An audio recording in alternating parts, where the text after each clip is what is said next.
अपने दुश्मनों को औकात दिखाना और उसकी नींदें हराम करना अच्छे से जानता है।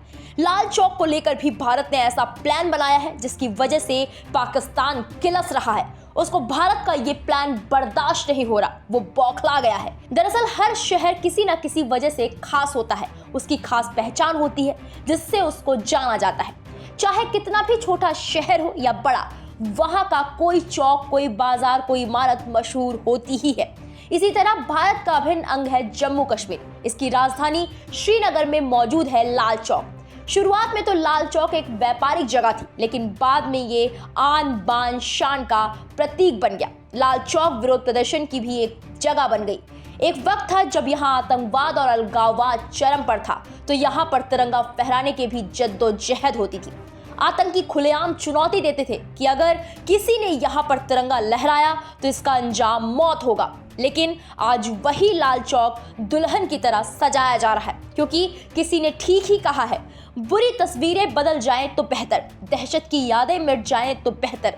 शहर का वो सबसे मशहूर इलाका जिसके नाम से शहर की पहचान होती है, उसको आतंकियों ने खून से नहला दिया था। वहां पर पाकिस्तानी झंडे लहरा रहे थे, मगर अब देश बदल रहा है। लाल चौक का श्रृंगार हो रहा है। बता दें कि इस साल G20 की अध्यक्षता भारत के पास है। इसके लिए तमाम शहरों को सजाया जा रहा है। G20 डेलीगेशन की बैठकें जहां जहां होनी है, वहां पर खास तैयारियां की जा रही है।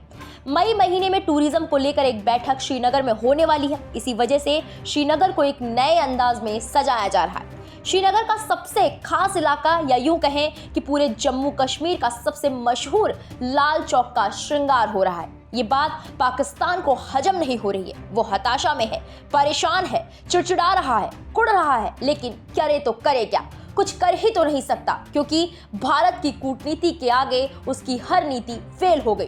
पाकिस्तान ने कहा कि भारत इस अंतर्राष्ट्रीय फोरम का फायदा उठा रहा है, उसका इसमें निजी स्वार्थ है। पाकिस्तान विदेशी कानूनों का राग अलाप रहा है। उसका कहना है कि ये UNSC प्रस्तावों की अनदेखी है, मगर कैसे अनदेखी है ये उसने बताया नहीं। मीडिया रिपोर्ट्स के मुताबिक धारा 370 हटने के बाद कश्मीर की स्थिति में काफी बदलाव हुआ है। यहाँ के युवा सरकारी नौकरियों और सुरक्षा बलों में जा रहे हैं। आतंकी घटनाओं में बहुत कमी आई है। अलगाववाद के सुर तो अब सुनाई ही नहीं देते। अब सवाल उठता है कि भारत सरकार ने टूरिज्म को लेकर श्रीनगर को ही क्यों चुना? इसका जवाब है कि सरकार चाहती है कि वो टूरिस्ट हब बने। जब विदेशी मुल्कों के लोग यहाँ आएंगे तो जम्मू कश्मीर का विकास भी होगा। श्रीनगर को स्मार्ट सिटी घोषित किया जा चुका है। अब यहाँ पर सड़कें, गलियां, चौराहे सब बदला जा रहा है। यहाँ पर आधुनिकता के साथ कश्मीरियत भी झलक रही है। बता दें कि भारत ने दशकों तक घाटी की रक्त रंजित तस्वीरें देखी हैं। इसके बाद अब ये तस्वीरें न केवल तसल्ली दे रही हैं, बल्कि नए भारत की नींव भी मजबूत हो रही है। पाकिस्तान ने लेह और श्रीनगर में Y20 की मीटिंग में भी खूब रोना रोया। यहाँ तक कि उसने इंटरनेशनल फोरम को भी जिम्मेदार ठहराया। उसने कहा कि लगता है कि ये हमारी मदद करने में असमर्थ है। मसला यह है कि पाकिस्तान अभी भी जम्मू कश्मीर पर अपना दावा जताना चाह रहा है, मगर पाकिस्तान अगर सच को सच नहीं मान रहा तो ये उसकी समस्या है, भारत की नहीं। पाकिस्तान का सबसे खास देश चीन भी कुछ इसी चाल में ढल रहा है, लेकिन भारत सख्त है। उसने तय कर लिया है कि मीटिंग वही होगी जहां हम चाहेंगे।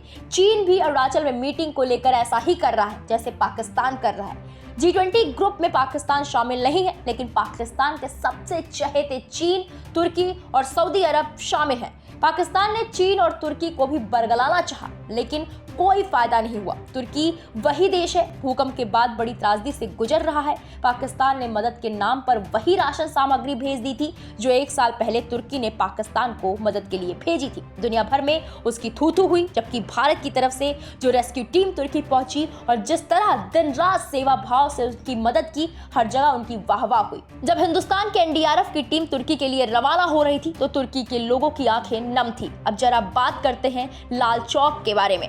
क्यों ये इतना मशहूर हो गया और भारत की आन बान शान इससे कैसे जुड़ती चली गई? बता दें कि लाल चौक पर मौजूद है घंटा घर।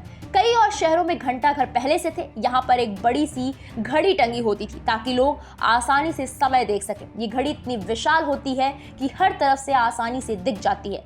लाल चौक पर घंटा घर का निर्माण 4 दशक पहले तत्कालीन CM शेख मोहम्मद अब्दुल्ला ने बीच बाजार एक घंटा घर बनवाया था। इसका मकसद था कि इसकी वजह से यहाँ की बाजार की रौनक होगी और शहर की पहचान। इसमें भी खूब बड़ी एक घड़ी बनवाई गई। इतिहासकारों का कहना है कि इससे बजाज कंपनी ने बनवाया था। पहले तो लगा कि बजाज इलेक्ट्रॉनिक्स ने एडवर्टाइजमेंट के लिए इसका निर्माण कराया, लेकिन बाद में ये जगह सबसे ज्यादा आंदोलन, सुरक्षा बलों से झड़प के लिए मशहूर हो गई। रिपोर्ट्स के मुताबिक लाल चौक पर जब अलगाववाद, आतंकवाद चरम पर था तो यहाँ पर पाकिस्तानी झंडे लहराने लगे।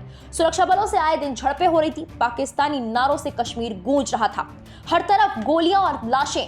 सुरक्षा बलों पर पथराव आम हो गया था। हर शुक्रवार जुमे की नमाज के बाद एक समूह जवानों पर पथराव करता था। इसमें कई जवानों की जान भी चली जाती थी। साल था 1992। लाल चौक अब सियासी बाजार में भी गर्म हो गया था। भारत के लोग इसकी चर्चा करने लगे थे। 26 जनवरी 1992 में बीजेपी के सीनियर लीडर मुरली मनोहर जोशी कश्मीर पहुंचे थे। उन्होंने ऐलान किया था कि वो लाल चौक पर तिरंगा झंडा फहराएंगे। इसके बाद सख्त सुरक्षा घेरे में उन्होंने लाल चौक पर झंडा फहराया था। अभी भारत जोड़ो यात्रा के दौरान राहुल गांधी ने भी यहां पर झंडा फहराया था।